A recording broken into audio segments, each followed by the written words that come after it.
A ver.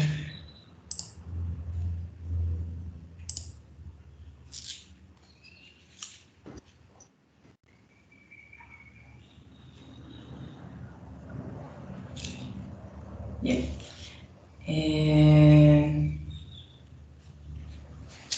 Ok, la neurofacilitación realmente lo que vamos a hacer es guiar al paciente hacia los movimientos que yo quiero hacer. Eso es lo que hacemos en neuro. En neuro hay que tocar al paciente porque nosotros lo vamos a guiar. No es lo mismo un paciente que tiene la posibilidad de moverse por sí solo, como que ahorita yo les diga, párense, siéntense, y lo puedo decir desde la distancia y no hay ningún problema.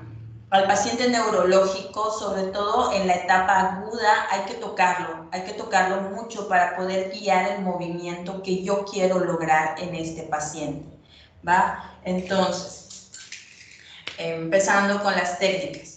La primerita, FNP. ¿Qué es lo que aporta FNP a la neurofacilitación? Primero de nada, las diagonales, es decir, los movimientos combinados que puedo lograr de cada una de mis extremidades e incluso de mis cinturas. La parte importante de las cinturas, tanto de la parte escapular y de la parte pélvica, es que son como nuestro punto de sostén. Si tengo estabilidad en mis cinturas, mis extremidades se van a poder mover mejor. Si no tengo estabilidad en mis cinturas, mis movimientos, mi alcance, mi agarre, mi mano, todos esos van a estar alterados, ¿va? ¿Cómo puedo manejar esta parte de las diagonales a nivel de cinturas? Ayer con los que estaba lo intenté, pero no se pudo porque no tenía la pelotita. En los niños, por ejemplo, cuando un niño está muy tenso de las extremidades superiores, ya sea que esté en un patrón de extensión o un patrón de flexión muy marcado, en lugar de estarle haciendo estiramientos, le podemos empezar trabajando con una pelotita. ¿Okay? Le pongo una pelotita y empiezo a jugar con la pelvis, a rotarla, a un lado, al otro, a un lado, al otro. ¿Por qué? Porque las rotaciones amplían nuestro rango de movimiento. Entonces, hacia donde yo lo mueva, esto va a permitir que el niño poco a poco sus extremidades las pueda ir relajando sin que yo tenga que estar batallando. ¿Cuál es el problema de estar batallando? Cuando hay un hipertono, mientras yo toque, mientras más toque el vientre muscular, más voy a aumentar el tono, ¿va? Entonces esta parte de las rotaciones a nivel de cinturas, ya sea escapular o pélvica, la puedo manejar con una pelotita y hago esto, no sé si lo logran apreciar, es como una rotación que hago, ya sea a nivel de la pelvis, ya sea a nivel de las escápulas, para ir liberando. Ya que se libere, ya puedo ir trabajando un poquito más las diagonales. Ese es uno de los puntos o de los principios que nos aportó la facilitación neuromuscular. ¿Cuál es el otro? La parte de la sumación temporal y la sumación espacial. Las sumaciones espaciales, yo trabajo estos brazos, yo trabajo estas piernas con cualquiera de las diagonales, los que fueron y lo logramos hacer. De repente, por ejemplo, el hacer fuerza, el resistir, ya sea hacia afuera, ya sea hacia adentro, va a hacer que se active el tronco, aún sin que yo no lo esté tocando, aún sin que yo no le esté diciendo al paciente, contraiga, contraiga, o relaje la espalda. Yo trabajo piernas y trabajo brazos, ya sea hacia la flexión o hacia la extensión, y esto va a ir activando el tronco, aunque yo no lo esté tocando. Esa es la sumación espacial, varios puntos a la vez para trabajar una zona que no estoy tocando, ¿va? La sumación temporal es el mismo estímulo, lo voy a repetir varias veces. Por ejemplo, quiero trabajar, no sé, el control del tronco siempre en este paciente, ¿no? Entonces lo llevo hacia adelante, lo llevo hacia atrás, lo llevo hacia adelante, lo llevo hacia atrás, lo llevo hacia adelante, lo llevo hacia atrás. ¿Okay? Son como que las repeticiones que vamos a hacer. La sumación temporal son las repeticiones que hacemos para poder obtener el resultado.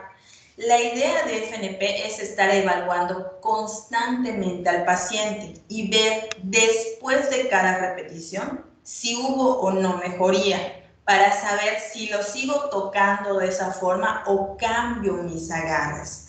Los agarres importan mucho porque para un hipo sí voy a tocar vientres. Me interesa tocar vientres porque eso lo va a estimular. Para un paciente espástico solo voy a tocar articulaciones para evitar aumentar la contracción que tiene este paciente. Ok, entonces llevamos diagonales, sobre todo la parte o el componente rotatorio. Sumación espacial, sumación temporal. Y lo último es la parte de la inervación recíproca.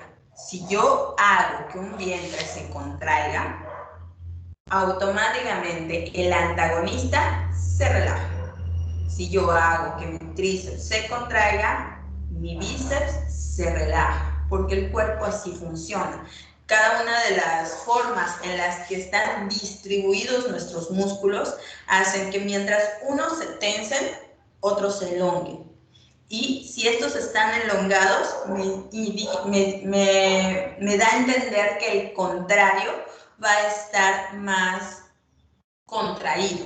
Entonces, dependiendo qué es lo que yo quiera, a veces es más fácil lograr una contracción cuando el paciente cuando el paciente está consciente, cuando el paciente no tiene alteraciones de tono, ahí sí puedo yo trabajar mucho la contracción del agonista. Cuando el agonista está espástico, yo voy a trabajar, pero con el antagonista, contracción voluntaria para que se elongue mi músculo espástico. Ejemplo, mi paciente tiene un Ashworth 2. Hasta acá llega. ¿Okay? Entonces, yo quiero que este paciente pueda moverse solito. Yo sé que el que está espástico es el bíceps. ¿Qué voy a hacer? Le voy a trabajar su tríceps. ¿Cómo? Le voy a empezar a decir, empuja mi mano, empuja mi mano, empuja mi mano. Obviamente este músculo está débil por la espasticidad. ¿Qué tengo que hacer? No voy a poner mucha más resistencia, pero sí le tengo que poner un nivel de resistencia que active este músculo, que active esta parte de lo que es el tríceps, para que pueda ir este paciente activando más y relajando su bíceps de manera involuntaria. Por el hecho de contraer más, aunque esté espástico, va a poderse ir elongando, aunque sea un poquito. Hasta acá, ¿vamos bien? ¿Dudas de esta parte de FNP? ¿No? Para que yo siga. ¿No? ¿Todo bien? Ok, si voy muy rápido, si no les queda claro algo, me dicen, ¿va? Segunda técnica que vimos, el concepto BOBA. El concepto BOBA como tal no tiene técnica específica desarrollada por sus autores. ¿Qué es lo que aportaron a la neurofacilitación? Que mientras yo conozca el movimiento normal, más fácil voy a identificar los patrones anormales de movimiento. Es decir, si el cuello tiene que estar alineado con el tronco, si mi cabeza del niño está en una rotación o está en una inclinación, me está diciendo que su movimiento no es normal. Entonces tengo que checar qué es lo que está haciendo que esta cabeza esté de lado y en una inclinación. ¿Por qué? Porque el niño no va a poder fijar la mirada. Si el niño no va a fijar la mirada, va a alterar su aprendizaje, va a alterar su alimentación, porque nosotros no comemos viendo hacia un lado, comemos generalmente, estamos alineados al momento de comer para poder guiar nuestra mano hacia la boca. ¿Qué aporta el concepto como tal? Un análisis clínico a fondo del movimiento. ¿Y cómo puedo conocer qué es lo normal? Sabiendo cómo se da el desarrollo en las primeras etapas de vida. Nosotros nacemos totalmente a pedales. ¿Qué quiere decir? No sabemos estar sentados, no sabemos estar parados, no sabemos movernos. Nos movemos como un todo. El bebé recién nacido va a tener sus brazos encogidos, sus piernas encogidas. La cabecita igual la va a tener hacia adentro y si no la sostienen bien, se va a ir hacia atrás. Entonces, este bebé, de esta posición, tiene que ir liberando poco a poco, controlando cintura escapular, controlando cintura pélvica, para poder llegar a la posición bípeda. Si no logra controlar la cabeza, no va a avanzar más. Si no logra controlar la cintura escapular, no va a poder manipular ni utilizar los brazos. Si no controla cintura pélvica, no va a poder mover las extremidades. Entonces, el gran aporte de los BOBA es ese análisis del movimiento. Que yo vea en dónde está bloqueado mi niño, en qué parte de su movimiento hay una alteración, entonces con las técnicas, con cualquier técnica o con cualquier principio de facilitación, yo voy a generar que ese niño se mueva. Por ejemplo, lo que les estaba diciendo en la primera parte con lo de las rotaciones. Este niño, la cintura escapular la tiene totalmente bloqueada. Tiene tendencia a tener una flexión o una propulsión de los hombros y desde la propulsión no puede hacer alcances. Generalmente cuando el niño está bloqueado acá, lo que hace es que los manos se quedan como los del T-Rex. ¿Qué tengo que hacer? Ir relajando, irla alineando con la cabeza y una vez que mis brazos, una vez que mi cintura escapular está alineada con el resto de mi cuerpo, puedo mover mis brazos en la amplitud de todo el movimiento que tiene, ¿no? Entonces, puedo utilizar esa parte de la rotación para que yo libere la cintura escapular y mi niño pueda ir avanzando. Eso es lo que va a hacer, eso es lo que aporta el concepto a la neurofacilitación, el cómo voy a valorar, el cómo voy a ver el movimiento del niño para detectar lo anormal y poder modificar. En el caso del niño específicamente, utiliza mucho la parte del neurodesarrollo, saber qué tiene que hacer o cómo se va desarrollando el niño de una posición totalmente a pedal a la bipedestación, ¿no? Y aportarle todos los movimientos que puedan, todas las diferentes formas de realizar los movimientos que debe de pasar durante su desarrollo, ¿ok? ¿Dudas del concepto? No, maestra. Gracias. Ok. Siguiente, Boita. Boita nos habla de puntos motores. Su técnica tiene una valoración, la valoración es muy rica, realmente la valoración es muy rica porque con sus 7 reacciones posturales yo puedo detectar si hay una alteración de tono, si hay reflejos patológicos y cómo va el desarrollo del niño. Todo eso en el primer año de vida. Ese es uno de los grandes aportes de Boita a nivel de valoración. A nivel de tratamiento, los puntos motores, ¿cómo funcionan? Los puntos motores son eminencias óseas. ¿Qué es lo que hay en las eminencias óseas? Es donde se insertan los tendones musculares. Entonces, yo lo que voy a hacer es trabajar sobre el tendón para favorecer un acortamiento del músculo. Entonces, no voy a lograr el movimiento completo, pero voy a empezar a activar ese movimiento. Por ejemplo, en el bíceps, yo busco el tendón y empiezo a tratar de llevarlo hacia donde yo quiera. ¿Ok? Hay personas que tienen muy evidentes sus tendones, entonces es fácil manipularlos. sino la otra parte es en la eminencia ósea. El hueso percibe más dolor que el músculo. Entonces, si yo lo presiono, ocasiono una molestia, activo sus nociceptores.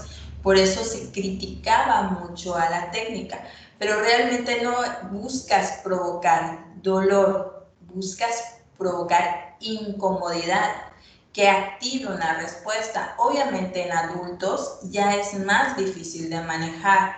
El adulto ya tiene más conciencia de lo que quiere hacer y de su movimiento. El niño, sobre todo sus primeros 6 meses, que es cuando Boita utiliza su volteo y la rectación, los primeros 6 meses al niño tú lo tocas donde lo toques y se va a mover, porque todas sus percepciones, todas sus sensaciones están totalmente abiertas, están totalmente activas. Entonces, apenas tú lo toques, vas a generar una respuesta. Por eso en niños pequeños el método o la técnica de Boita da muy buenos resultados y sin necesidad de hacer tanta presión. Obviamente en el adulto, entre las capas de grasa que tenemos, entre el trofismo muscular que pudiéramos llegar a tener, entre todos los bloqueos que ya tenemos por ser bípedos, obviamente no vamos a obtener la misma respuesta que en un niño. Por eso es complicado demostrar los puntos motores en el adulto sin ocasionar dolor. Al adulto sí le tengo que ocasionar dolor para que pueda responder al movimiento. Sin embargo, si yo ya detecté que los puntos motores son en las superficies óseas, puedo trabajar más directamente en otros músculos o en otros tendones para evocar la respuesta que yo quiero. O puedo incluso hacer una percusión que haga que esa eminencia ósea o ese punto motor se active mejor que lo que pudiera activarse de los que él maneja, ¿no? El del esternón, yo les comentaba, en un adulto es muy difícil de activar porque ya no tenemos esa percepción que teníamos cuando estábamos pequeñitos. Entonces, para el volteo, yo soy más de utilizar la parte de las crestas o la parte incluso de la escápula. Si tú activas desde la escápula, el niño va a tender a hacer esta rotación, ¿sí? Si el niño está acá, sus piernas estiradas, está en supino, ya sea que yo flexione, que a veces se puede flexionar, o fácilmente desde la cresta, yo lo llevo, lo activo hacia un lado y su propio peso es el que va a hacer que caiga, ¿ok? Lo mismo a nivel de las escápulas, puedo tocar escápula, levanto un poquito, voy enseñando hacia dónde quiero que vaya y el niño termina el movimiento. La facilitación no es mover al paciente, no es yo te voy es indicarle hacia dónde quieres que se mueva para que lo haga. ¿Ok? Entonces, ¿cuáles son niños sanos? Si tienen la oportunidad de tener un niño sano cerca de su casa menor a 6 meses, pueden practicar los puntos motores, porque con ellos van a salir súper bonitos la activación muscular. ¿Okay? ¿Cuál otro está muy interesante? El del glúteo. Ese hasta en adultos de repente lo podemos utilizar para corregir la basculación pélvica, tanto el de la cresta, cresta ilíaca anterosuperior, como el de los isquios, nos pueden ayudar para corregir los desniveles o las alteraciones de la cintura pélvica. Entonces, si la cintura pélvica está en ante, yo activo glúteo para que se vaya un poquito a retro. Si está totalmente en retro, yo activo cresta ilíaca para que se vaya un poquito a ante o se alinee. Entonces, esos puntos también los pueden utilizar en adultos, eso sobre todo de los que tienen que ver mucho con las cinturas, a veces se activan más rápido en el adulto, a pesar de que ya no esté tan sensible como en los niños, ¿va? ¿Dudas de Boita?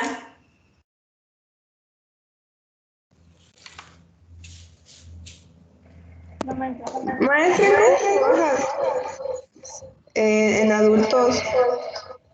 O O sea, ¿cómo es el agarre? Porque pues obviamente es diferente al del niño. ¿El agarre en qué aspecto, Mariana? En cómo es más grande que el niño, a eso. Lo que pasa, en el niño, por ejemplo, son puntos, entonces realmente sí puedes utilizar solo tus dos dedos y ya lo hiciste. En el adulto vas a usar toda la mano. A ver si.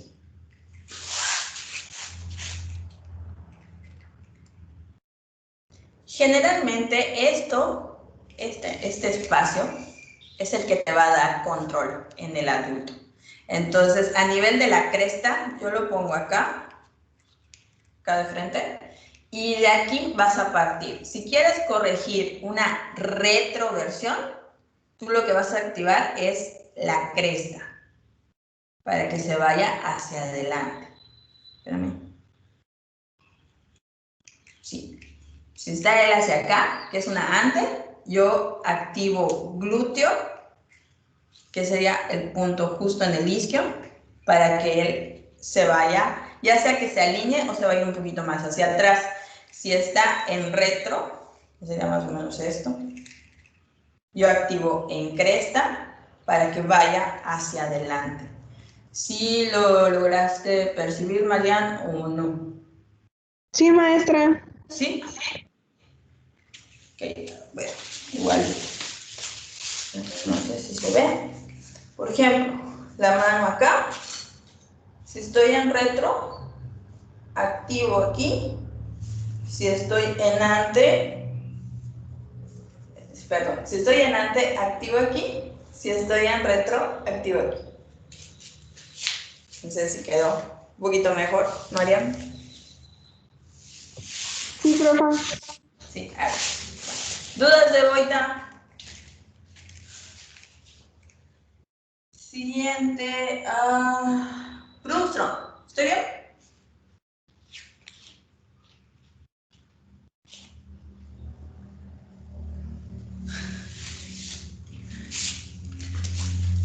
Brunstrom. Sinergias.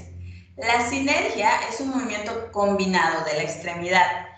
Esto lo que sería como que el principio o tiene su base de las cadenas musculares. Si yo flexiono dedos, o si yo flexiono la muñeca, favorezco la flexión de dedos. Si yo extiendo muñeca, favorezco la extensión de dedos. Si yo extiendo el codo, favorezco extensión de muñeca, favorezco extensión de dedos.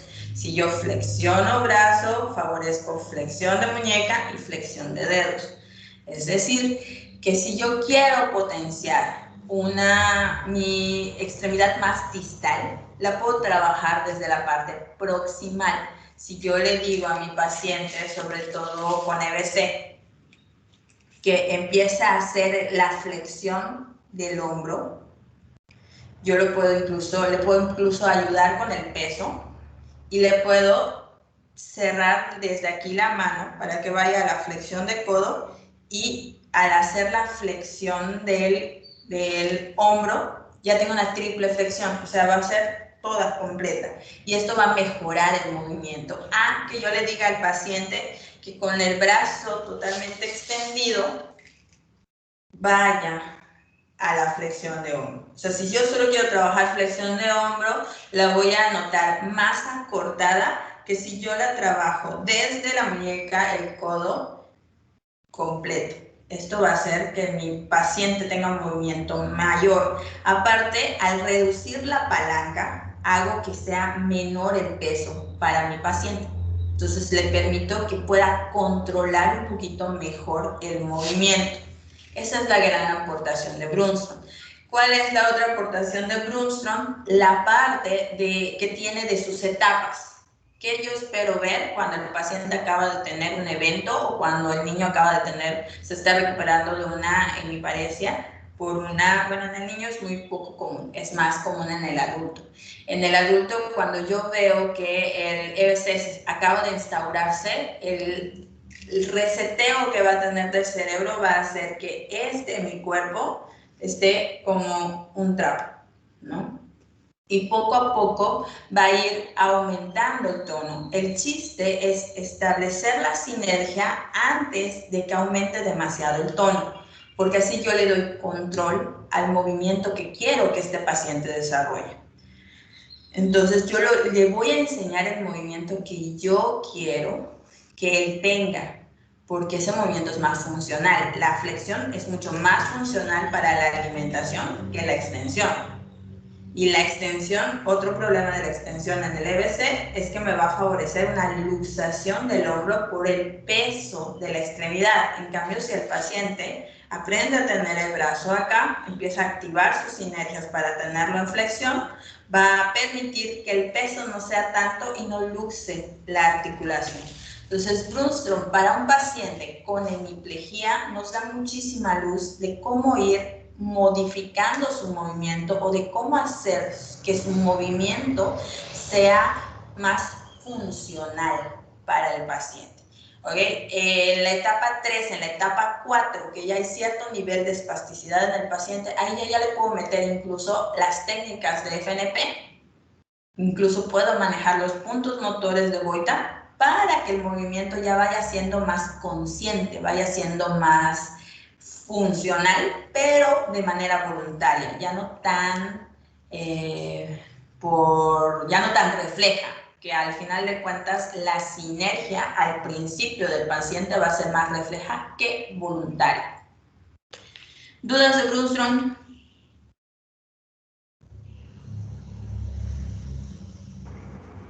No, maestra. Gracias. Ok, siguiente, Doman de Lacato.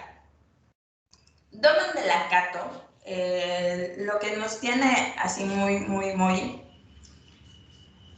enriquecedor son los principios. Realmente los principios dan mucha luz, dan mucha estructura al tratamiento. Es como que empezar a preparar cómo el paciente puede conocer el movimiento que yo le quiero dar, cómo puedo potenciar el aprendizaje del movimiento que yo deseo en mi paciente. Entonces, por ejemplo, te habla de que está mi niño, no sé, que tenga 2 meses, le acaban de detectar el daño o no sé qué, ¿no? Entonces empiezo a jugar con él.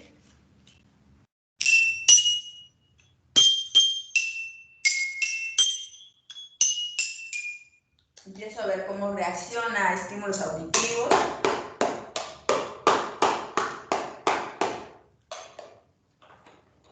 A estímulos visuales, si es capaz de seguir estímulos visuales. Cómo reacciona cuando lo toco, qué pasa cuando lo toco en su cuerpo, si lo acepta, si le gusta, si permite que yo lo mueva, si no permite que yo lo mueva. Primero solo es qué hace cuando yo lo toco. Le puedo meter también la parte gustativa, si los olores lo activan.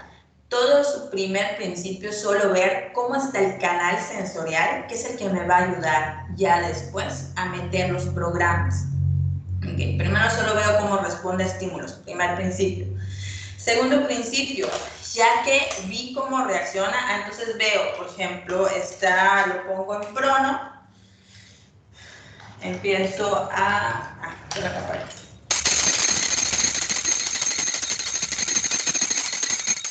para ver si él sigue el sonido para tratar de moverse. Si él sigue el sonido para tratar de moverse, me sirve. O sea, sí puedo lograr una respuesta cuando él escucha. O bueno, no, tiene un problema auditivo. No sirve. No pasa nada cuando escucha. Está sentado, tiene la cabeza hacia abajo. Si yo le muestro un juguete, si yo logro que vea el juguete y lo llevo hacia arriba y él levanta, sí logro una respuesta, sí logro un movimiento. O lo pongo acá y él intenta tocarlo, logro una respuesta. Entonces ya sé que los estímulos visuales sí me van a servir para evocar una respuesta. Entonces los puedo meter. Bueno, al niño le gustan más los olores. Entonces, si yo le paso una motita acá, puedo lograr esto. No lo logré con el estímulo visual, no lo logré con el auditivo, pero lo logré con la parte olfativa, o lo logré con la parte gustativa, o lo logré con la parte táctil. Lo toco y se levanta, ¿no? Ese es el segundo. Yo ya veo que el estímulo que le doy genera una respuesta. El tercer principio de Doman ya va, bueno, ya sé que al tacto funciona, ok, entonces vamos a trabajarlo al tacto, lo acuesto y lo toco para que este tocarle haga que levante la cabeza. O para que empujarlo hacia adelante haga que lleve la espalda hacia atrás. O para que yo al tocarle la mano pueda llevarlo hacia arriba. Ya le voy mostrando los movimientos que yo quiero que él haga, de la forma controlada. Aquí yo todavía le estoy mostrando. Hoy vamos a aprender a levantar los brazos. Somos un angelito que estamos llevando los brazos hacia arriba. Ay, mira, ¿cómo lo sentimos, no? Cosas así. Entonces le empiezo a mostrar que haga estos movimientos. Esa es la parte 2. Ese es el principio 3. El principio 4, bueno, ya lo tengo. Si funciona desde acá. ¿Qué pasa si yo lo acuesto? ¿Será que active más su cintura escapular o será que la active menos? ¿Desde qué posición puedo hacer que active mejor su cintura escapular? ¿Desde la sedestación totalmente erecta o todavía se va hacia adelante? Si yo lo pongo en una pelota, ¿qué hace con los brazos? ¿Será que todavía es capaz de llevarlos hacia arriba? ¿Será que no se queda bloqueado? ¿En qué punto lo puedo llevar para que este movimiento que yo ya le enseñé, que yo ya le metí en la cabecita, él lo haga por sí solo? Entonces, acá era la parte que empezaban a criticar porque estaba todo lo de las rampas, estaba que le pongan la lija y demás y no, porque no es así como que da fuerza a todos los estímulos, es ver qué canal sensorial genera más respuesta en el niño para que me sirva a mí, terapeuta, para facilitar su movimiento. Entonces, en el 4 voy viendo en qué, un poquito de la parte de acción dinámica. O sea, un plano inclinado me ayuda a que baje. Entonces, lo voy a poner en un plano inclinado. Quiero que gire, entonces lo voy a poner de ladito y ese de ladito, el peso va a hacer que caiga. Y aquí de ladito le puedo mostrar la campana, porque ya vi que le gustan los estímulos auditivos. Y el querer tocar esa campana va a hacer que termine de girarse. ¿Sale? Ya que lo haga desde la parte controlada, en mi plano inclinado, no sé, en una rampita, en un colchoncito, de esos que no como los, no los que son así como que ortopédicos y solo donde hay peso se mueven, sino esos que parecen como un colchón de agua, ¿no? Que lo aprieto de un lado y se activa todo. Entonces puedo ver en ese cómo va reaccionando el niño. Entonces ya la última, en su fase número 5, es ver que el niño haga eso en su ambiente natural. O sea, yo le digo a la mamá, ¿sabe qué? Yo quiero que lo ponga en los tapetes, me lo va a acostar en los tapetes y le va a mostrar tal cosa, le va a hablar a usted para que él se vaya hacia usted. El programa ya lo tiene. Ahora lo único que necesitamos es que lo haga en su ambiente natural, en su casa, con usted, para lograr algo, lo que él quiera llegar a alcanzar un juguete, quiera alcanzar comida, quiera alcanzar a la mamá, al papá, a la voz que mejor identifica, que más le atrae, con quien más apego tiene, lo que sea. ¿Okay? Eso es lo que va a trabajar Doman de Lakatos con sus 5 principios. Esa es la parte padre de Doman de Lakatos. Los principios que nos dio estructura para trabajar, sobre todo en niños, la parte del desarrollo motor. ¿Dudas de Doman de Lakatos? No, maestra. Maestra, ¿No? Dígame. en el primer principio, entonces es solo para ver cómo reacciona a los estímulos y el segundo es para ver si reacciona con movimiento. Exactamente. En el segundo ya voy a buscar el estímulo que le voy a dar por todos los canales. Igual vas a buscar qué canal, cuál de todos los canales genera más respuesta motora. En el primero solo a nivel sensorial. Ya ves que hay gente que es muy olfativa, que llega a algún lugar y te siente, pero mira, si se lavó o no se lavó, si hay alguien que, por ejemplo, no sé, siente olores a orina, olores a defecación, o sea, sí, que no son tan penetrantes, pero hay gente que tiene el olfato muy fino, ¿no? Hay gente que a nivel visual te puede describir cada detalle. Hay gente que a nivel auditivo te puede escuchar hasta por los decibeles que no son tan audibles para la mayor parte de la gente. Entonces, en el primero tú solo vas a ver eso. ¿Cuál canal está más receptivo? Y en el segundo lo que vas a ver, ¿cuál genera mayor respuesta motora? Porque esa es la que me interesa. Para que yo pueda guiar al niño en el movimiento, tengo que ver qué estímulo me genera más respuesta motriz. ¿Voy bien? Sí, maestra, gracias. De nada, ¿ok? Entonces, ese es Doman de la Cato. Penúltimo, Margaret Root. ¿Para qué nos sirve Margaret Root? Margaret Root nos sirve para reforzar cualquiera de las otras que hemos visto. Margaret solo maneja 4 tipos de estímulo: texturas, frío, percusiones y cepillado. Texturas, mi osito. Por ejemplo, está suavecito el peluchito y mi niño está muy espástico. Antes lo utilizaban muchísimo con las personas que tenían alteración de tono. Dice que para relajar, inhibir y esas cosas.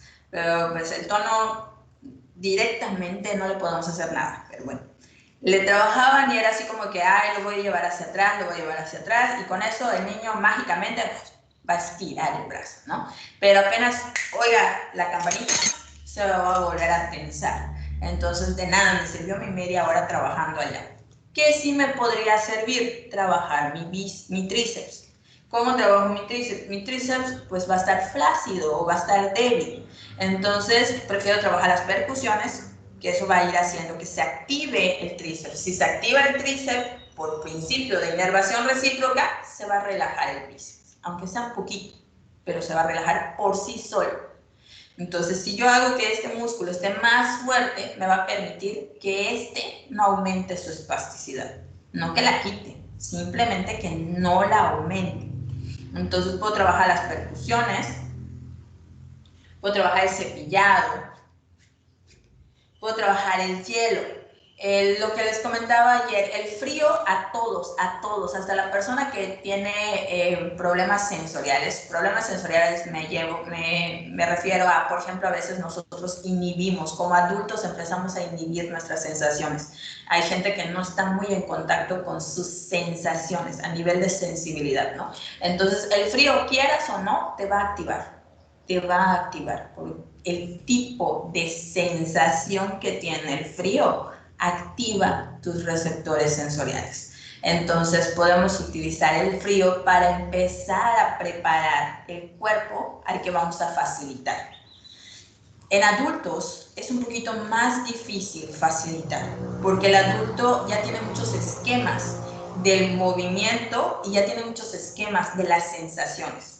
El niño, sus primeros años de vida, la mayoría de las sensaciones son nuevas, las está conociendo, todavía no les ha puesto una etiqueta, así como de que, ay, esto significa esto significa esto, ay, si me tocan acá en el hombro significa tal cosa, ay, si me da un besito en la mejilla significa esto. El niño todavía no tiene tantas etiquetas, el adulto sí. Por eso de repente el adulto es un poco más difícil de facilitar, porque sus sensaciones las percibe o ya les tiene puesto cierta etiqueta. El niño todavía está un poquito más abierto a sus sensaciones, ¿va? Entonces, Margaret Root nos sirve neuro para preparar a pacientes que no son muy facilitados, que no tienen tanta acercamiento con sus sensaciones o que tienen bloqueado sus sensaciones. Entonces, con Margaret podemos empezar a preparar el cuerpo para que ya después yo lo facilite con lo que yo quiero. Okay, no sé, si quiero que mi paciente le voy a estar trabajando las escápulas porque quiero que haga una flexión, o sea, que aprenda a levantar el brazo, ¿no? Entonces puedo trabajar con mi cepillo, pongamos que es mi cepillo, empiezo a hacer un rato y ya después empiezo yo a manipular, quizás con un poquito de rotaciones de FNP, y después empiezo con la diagonal. Ya le digo, ¿sabe qué? Cuando sienta mi mano me va a empujar hacia atrás, o si yo le hago así, usted va a tratar de levantar el hombro. Si yo le empujo hacia adelante, usted va hacia atrás. O sea, ya va a saber qué zona, porque esa zona yo ya la sensibilicé con el cepillado, con la textura, con la percusión, con el hielo, con cualquiera de las 4 técnicas o aditamentos que nos propone Ruth, con cualquiera de esos 4, vamos a activar la sensibilidad de mi paciente, sobre todo en pacientes adultos. Pacientes niños, les digo, es diferente. El niño todavía se presta un poco más a sus sensaciones. El adulto no, de repente las tiene bloqueado y eso nos hace que a nosotros se nos dificulte un poquito más facilitar, ¿va? ¿Dudas de Ruth?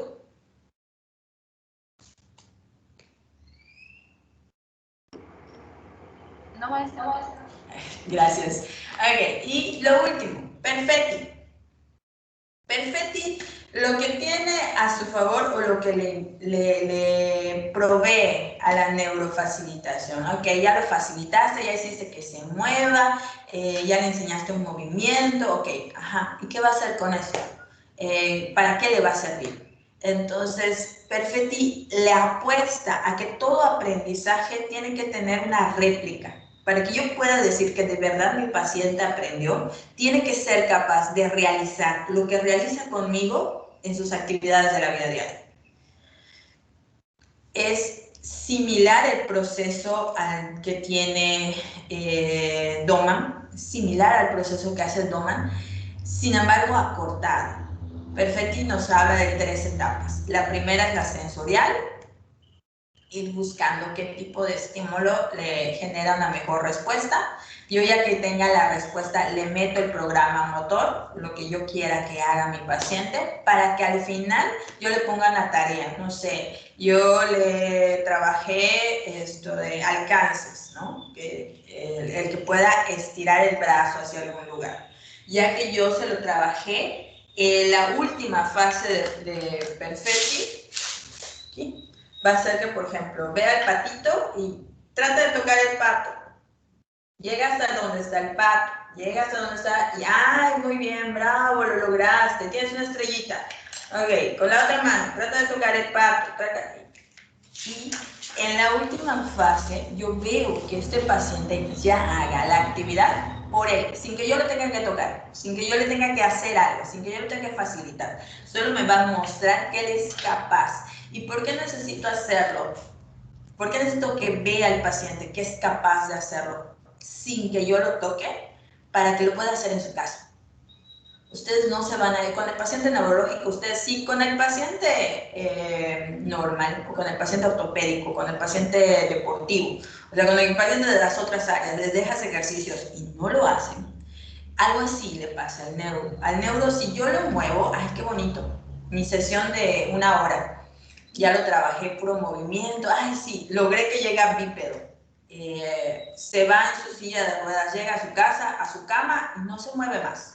No va a servir de nada, porque la próxima semana que venga va a estar igual que como estaba cuando yo lo trabajé. En cambio, si yo al final de mi sesión le muestro a este paciente que es capaz de hacer algo, no sé, vaya a buscarme un vaso de agua, o sirva un poco de agua para que tomemos los dos al final de la terapia, ¿no? No sé si vieron en el videíto, por ejemplo, con Alex. Agarra cacahuates, llévate cacahuates a la boca y estás platicando, o sea, le estás mostrando al paciente que es capaz de hacer las cosas por sí solo, que eso es lo que yo quiero con el paciente con neuro, que él vuelva a hacer lo que hacía antes del daño neurológico. En adultos es esa parte, en el niño es motivarlo a que sea capaz de transitar por cada una de las etapas que debe de pasar en su desarrollo motor. El niño está en blanco. Al niño ustedes les van a escribir el movimiento que va a tener. Por eso es muy importante saber cuál es lo normal o lo esperado, porque es lo que ustedes le van a escribir en la cabecita de este niño. El adulto ya viene con sus con su chip, o sea, el adulto ya tenía sus movimientos, los pierde por el daño, lo único que tengo que hacer es que los vuelva a recordar para que los haga. El niño no. Entonces, en el niño tenemos que estar muy conscientes que lo que ustedes escriban es lo que se le va a quedar. El adulto ya tiene un antecedente. Entonces, al adulto lo único que hay que hacer es volver a buscar el camino para que lo vuelva a hacer. No más. Al niño, generalmente ustedes les van a dar las primeras experiencias de movimiento. Si las experiencias que les dan no son buenas, el niño no va a querer moverse. Y nosotros lo que queremos es que el niño se mueva. ¿Dudas? ¿Hasta aquí?